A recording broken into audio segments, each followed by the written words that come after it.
frustrating it can be to not see any sales or any progress towards your Etsy shop. So in today's video, I'm actually going to be sharing with you guys 5 strategies you can take away to feel confident about making your first 10 sales on Etsy. Let's jump right into it. So if you're new here, my name is Melanie and I teach new Etsy sellers how to grow their Etsy shop. If you're on the fence of starting an Etsy shop and you're trying to get from point A to point B where you just want to know that side hustle income is possible, I'm here to fill in that gap for you and tell you that it is very possible. I started my Etsy shop in 2022 and I have made over $17,000 in revenue as of today, and I'm here to show you how to do that.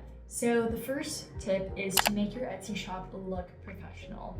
I know that people might say, oh, you don't really have to focus on that too much, but the other side is saying you probably should. I want to say that you don't have to spend hours and hours making your Etsy shop look very professional and super branded, but you do want to have 3 things on your shop. First thing that you want to have is your shop policy. What does your shop policy contain? Your policy will include your refund and exchange policy, whether or not your product is a digital or physical product, and if you allow for replacements. This allows buyers to know what to expect for when they stumble across your products. You don't actually have to overwhelm yourself with trying to figure out how to do a shop policy from scratch. You can just use ChatGPT and just type in a prompt of like, you're a new Etsy shop seller and you want to create a comprehensive shop policy that focuses on blah, blah, blah, blah, blah. And ChatGPT will help you create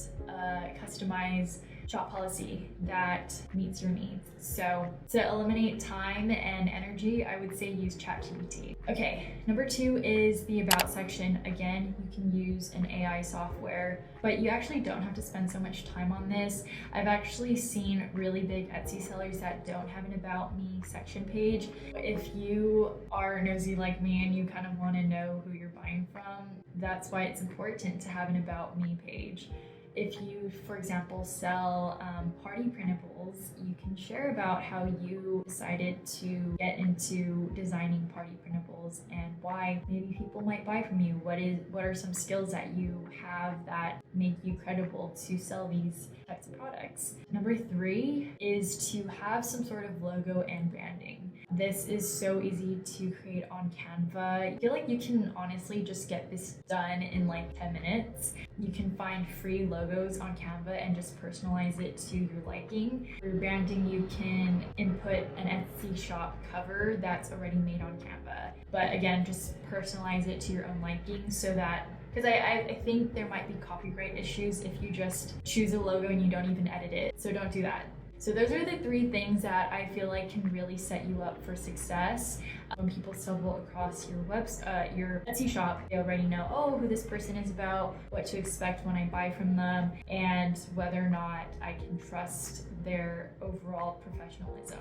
Okay, tip number 2 is something that I feel like people don't really talk about when it comes to making those first 10 sales, is to invite your family and friends to purchase from your store.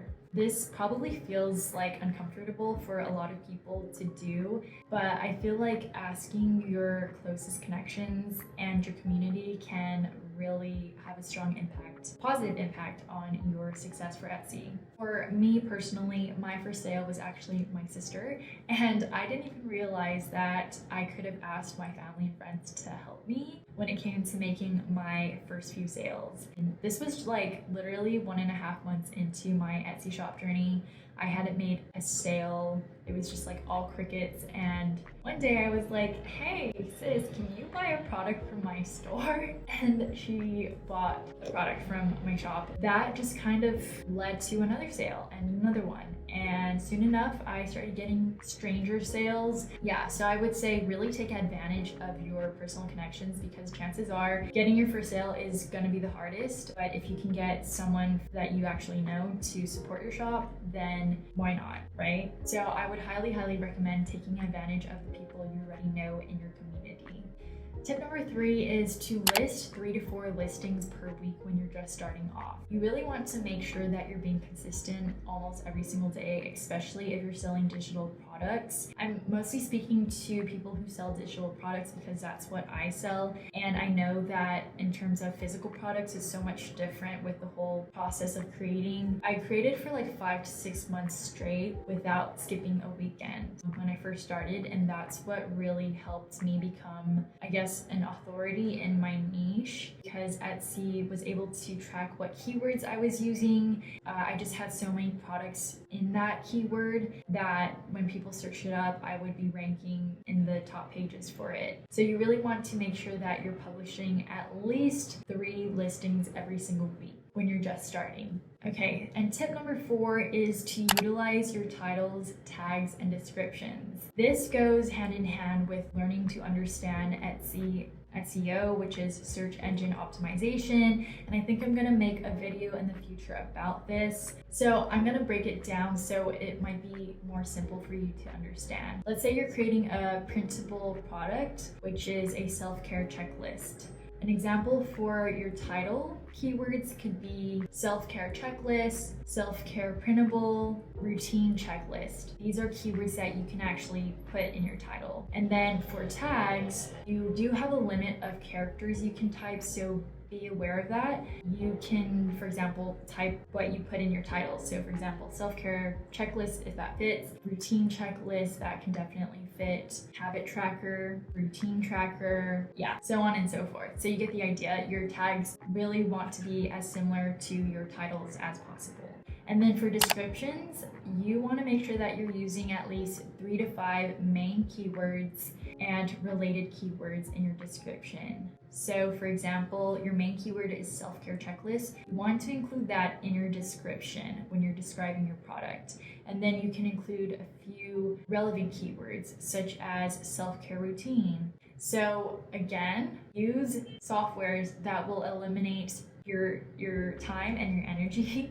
I would use ChatGPT. Just type in a prompt like, I'm an Etsy seller and I'm creating a self-care checklist. I want you to put in the primary keyword self-care checklist and relevant keywords related to this primary keyword. What is the description going to look like? And then you just personalize it to your own liking to make it not sound so like you're just trying to sell the product. You want to consider like the buyer's perspective. Like, how would they feel if they're trying to get their life back together? You really want to consider using feelings and emotions to entice your buyers to purchase from you.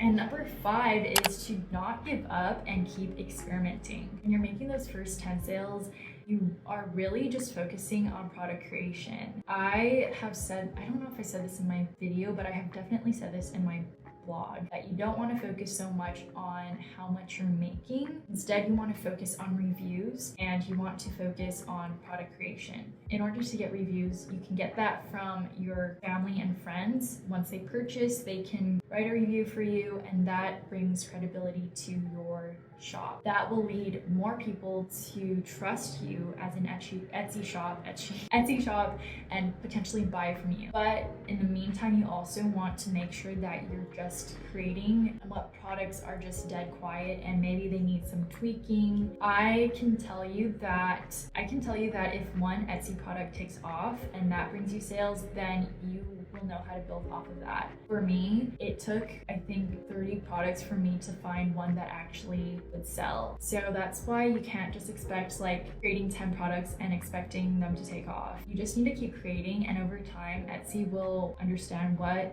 your keywords are about, will allow you to rank higher, and potential shoppers will stumble across your page. But going back to my point, you actually won't know what people want until you actually keep creating. Everyone would be doing this, everyone would be starting an Etsy shop if they knew it was easy work. It's not easy work, it's not a fast game, but it is so worth it. With that said, I hope you guys enjoyed these 5 tips on how to make your first 10 sales. And if you guys are struggling to find a niche to get started in, get my 37 digital product ideas to sell on Etsy. These are market researched ideas that I have personally went through, and I can guarantee that these are best sellers and they're also very trendy on Etsy. So definitely go ahead and check that in my link description below. So with that said, I hope that you guys have an amazing day, and I will talk to you guys soon.